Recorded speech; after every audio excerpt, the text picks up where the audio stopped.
Assalamualaikum warahmatullahi wabarakatuh. Ketemu lagi bersama saya di Perspektif. Kita menghadirkan seorang narasumber yang getol datang ke pelosok kampung di Garut, Kabupaten dan Kota Tasikmalaya. Dan datangnya beliau ke pelosok itu terusan ngomongin soal stunting. Beliau adalah Bu Nur Hayati Effendi, anggota DPR RI Komisi 9 dari Dapil 11 Kota Tasikmalaya, Kabupaten Tasikmalaya dan Kabupaten Garut. Tepuk tangan buat Ibu Nur Hayati. Kenapa nih Ibu nih sibuk sekali ngomongin stunting ke daerah? Ada apa? Apa ini adalah persoalan yang paling serius dihadapi oleh masyarakat Kota Kabupaten Tasik atau gimana? Karena jarang sekali nih anggota dewan ngomong stunting ke daerah. Ternyata ngomongnya infrastruktur gitu kan, atau hal-hal yang lain yang tangible mungkin ya. Sementara Ibu ini sangat concern sekali dengan persoalan stunting. Kenapa? Ya, karena saya melihat bahwa perkembangan suatu negara itu ditentukan oleh kualitas hidupnya.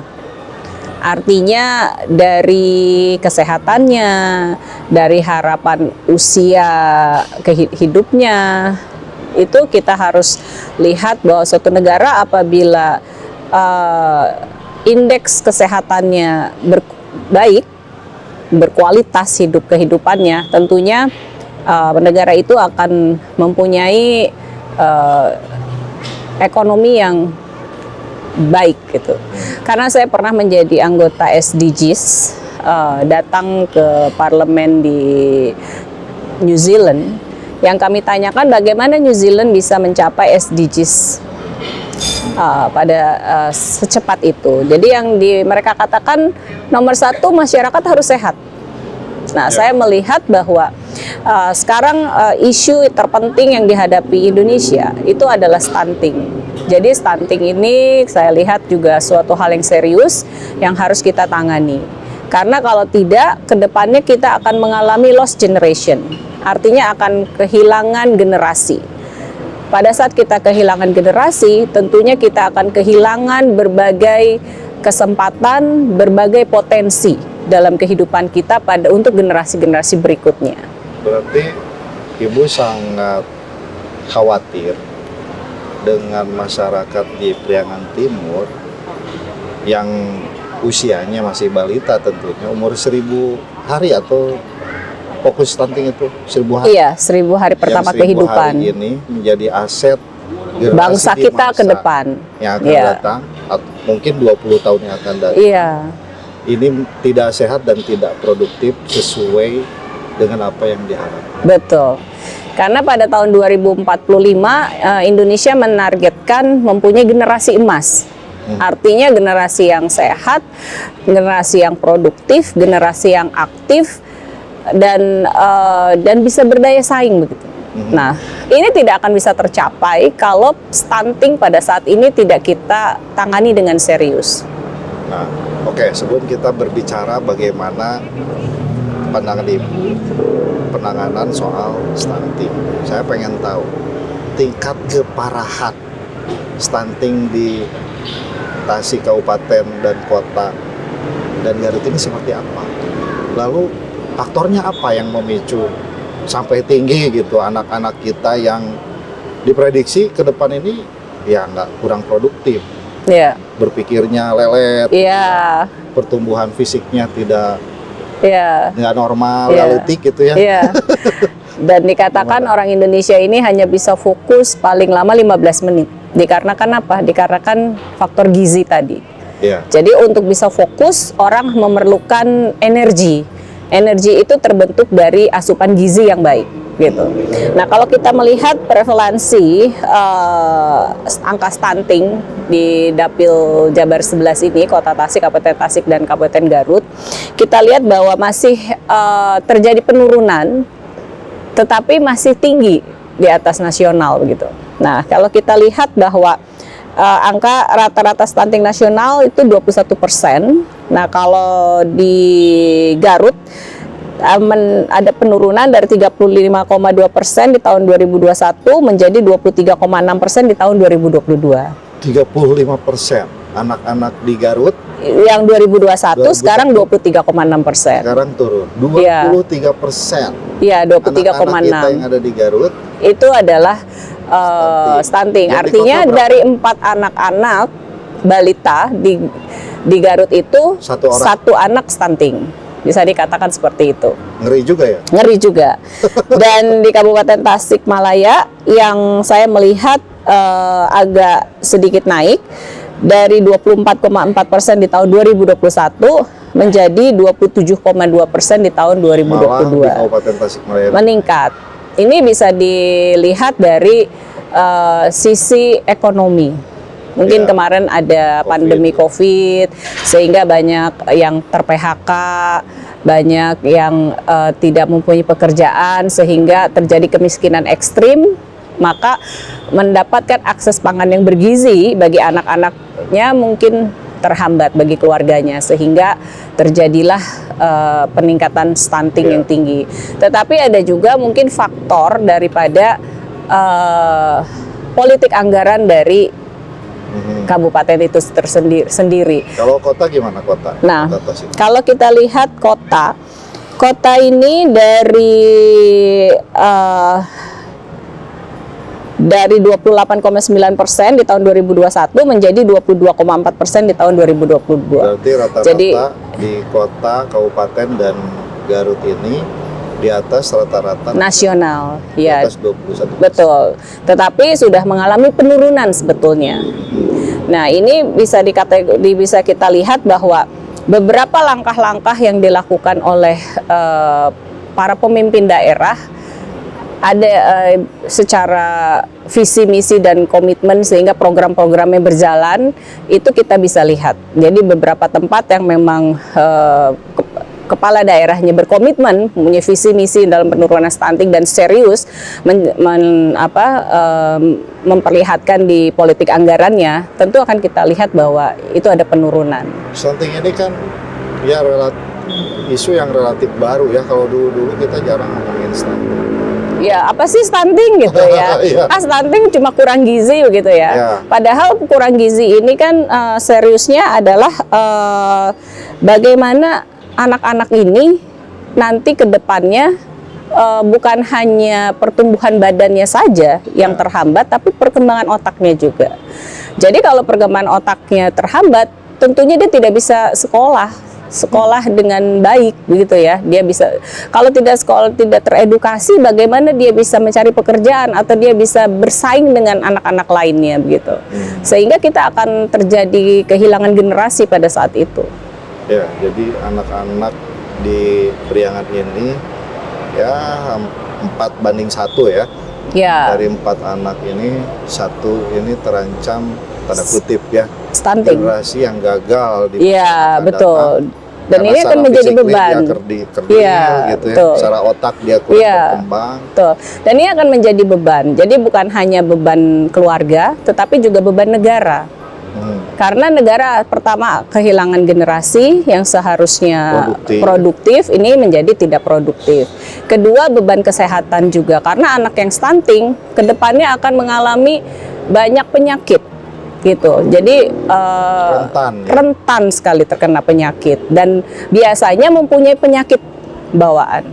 Ada penyakit Sakit-sakitan. Begitu. Jadi ini juga beban negara juga nanti ke depannya.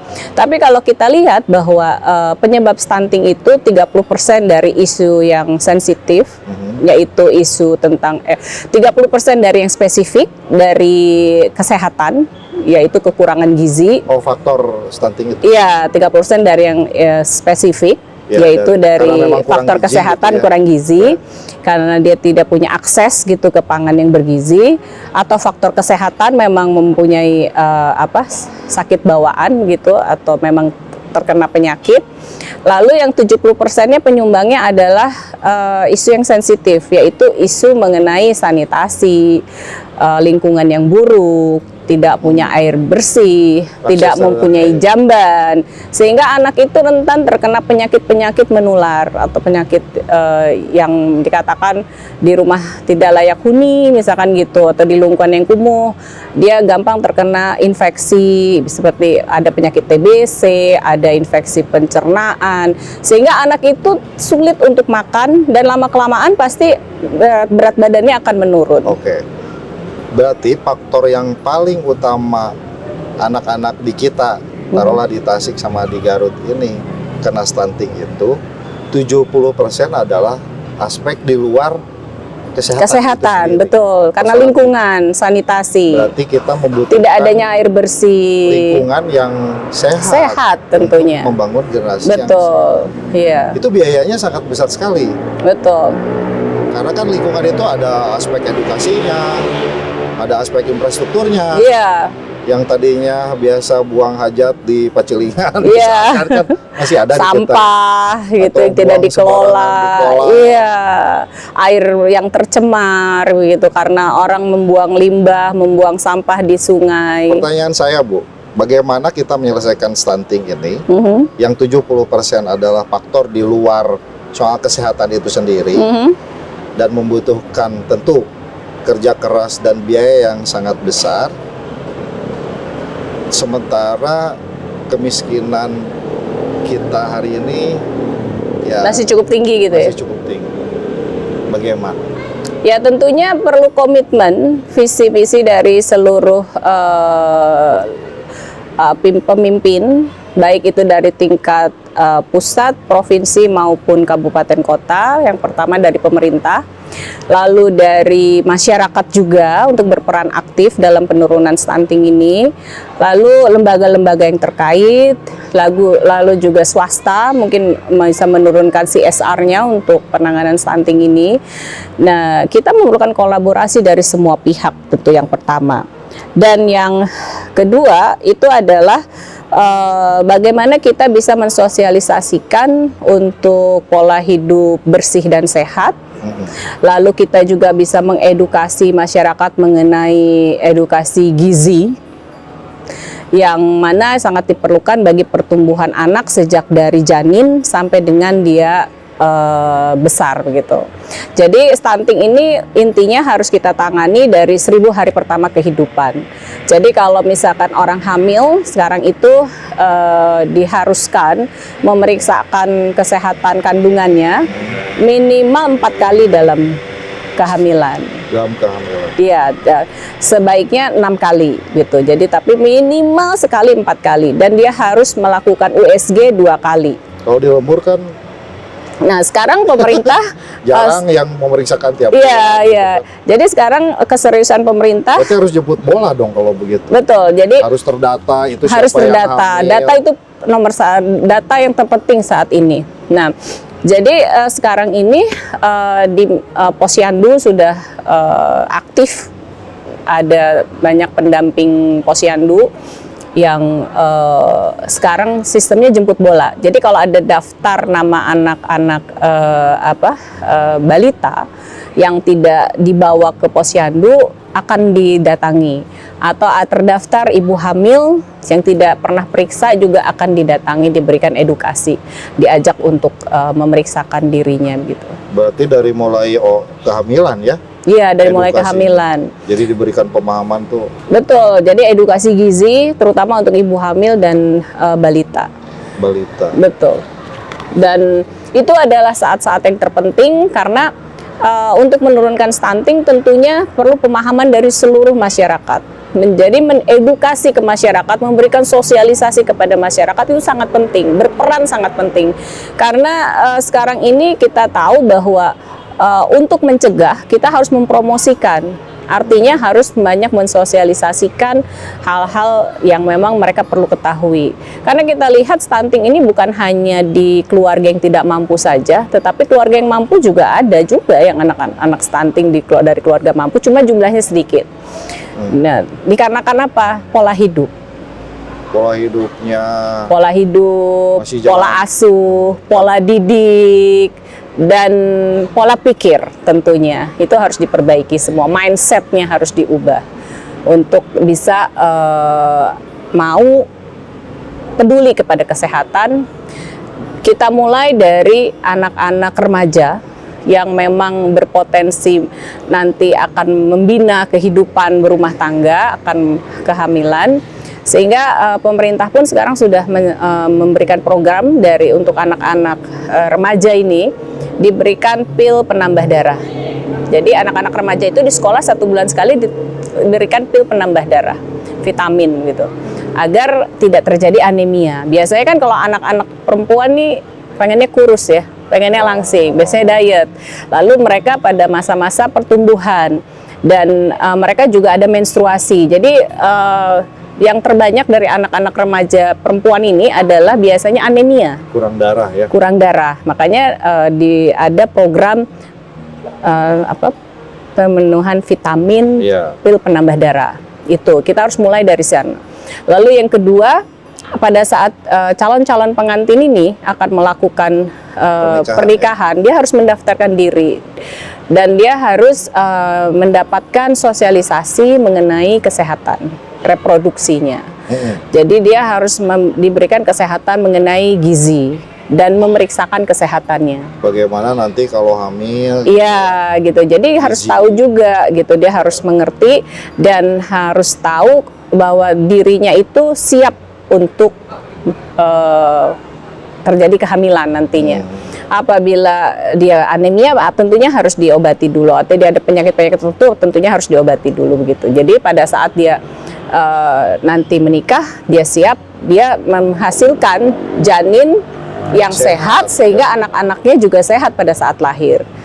Nah, lalu yang kedua pada saat terjadi kehamilan. Jadi pada saat terjadi kehamilan tentunya capaian pangan yang bergizi itu harus anak ibu-ibu hamil tuh harus mengkonsumsi banyak makanan yang bergizi, gizi seimbang, terutama kepada protein. Nah, biasanya ibu-ibu tuh mungkin tidak mengetahui anak-anak ini apa sih asupan yang terbaik untuk kehamilan. Karena kalau kita lihat di Indonesia ini kan gemah ripah loh jinawi ya. Segala ada gitu. Sudah tersedia. Semua sudah tersedia di negeri kita ini gitu. Cuma mungkin pemahaman mengenai gizi apa gitu. Iya, Protein, betul. Protein itu dari apa saja dari gitu. apa saja banyak. Iya. Dari kelapa apa gitu. Iya gitu. Mengandung Jadi protein.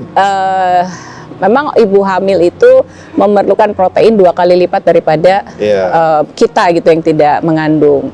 Lalu pada saat kehamilan, lalu keduanya dia harus memeriksakan diri dengan teratur. Yang tadi dalam kehamilan 9 bulan itu minimal 4 kali ada pemeriksaan. Dan minimal 2 kali ada USG sehingga bisa diketahui janinnya sehat atau tidak dari USG itu. Kabarnya kan ada mitos USG itu bisa ini kan di lembur kan kayak gitu. Jadi orang takut USG itu. Dan kita lihat dari keseriusan pemerintah untuk penurunan stunting ini sekarang sudah mulai USG ini sudah ada di puskesmas-puskesmas. Iya, katanya ada pembagian ya. Dulu ada pembagian USG.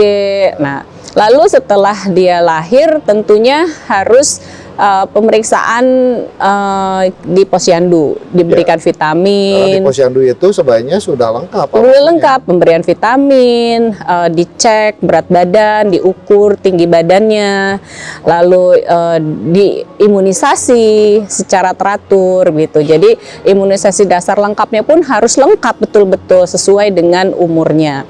Nah, ini adalah salah satunya dan edukasi mengenai pemberian ASI eksklusif. Juga itu penting. Nah, setelah lahir itu tadi posyandu harus rajin. 1 bulan sekali minimum anak itu harus dibawa ke posyandu. Pemeriksaan, diukur, ditimbang, diberikan vitamin dan diberikan imunisasi. Sampai 1000 hari pertama kehidupan tuh 2 tahun.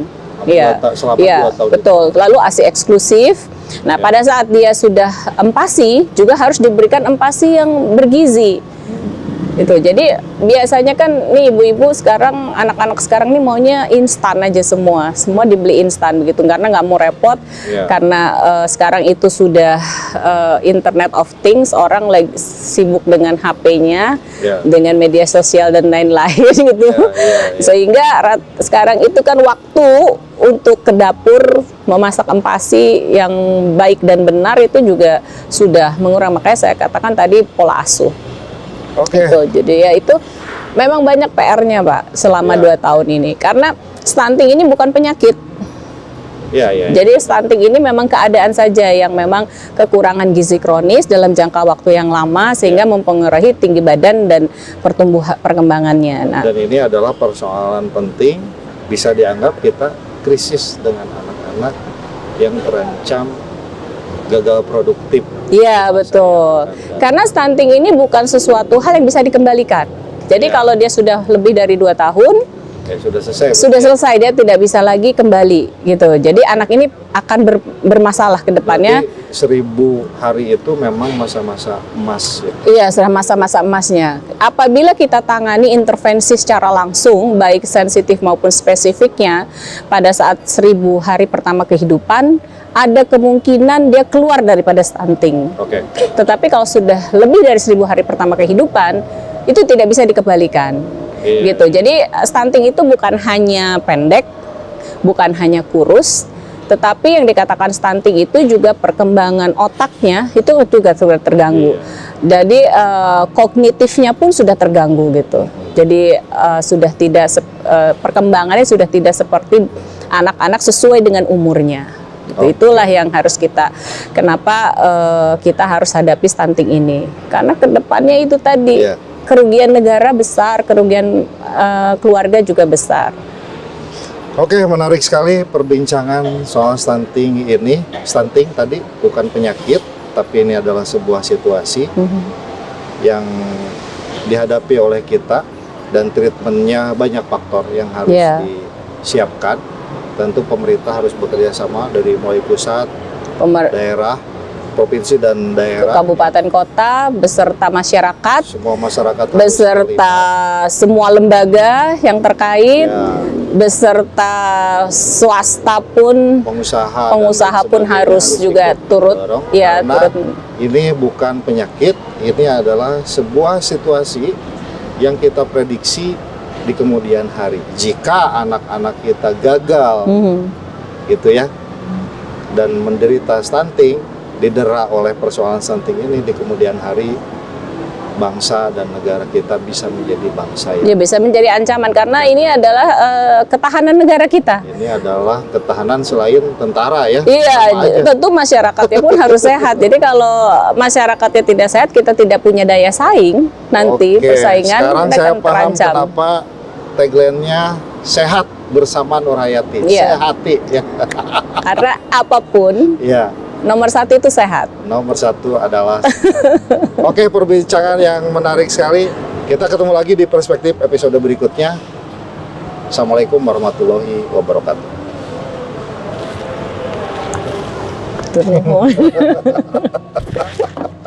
Aduh.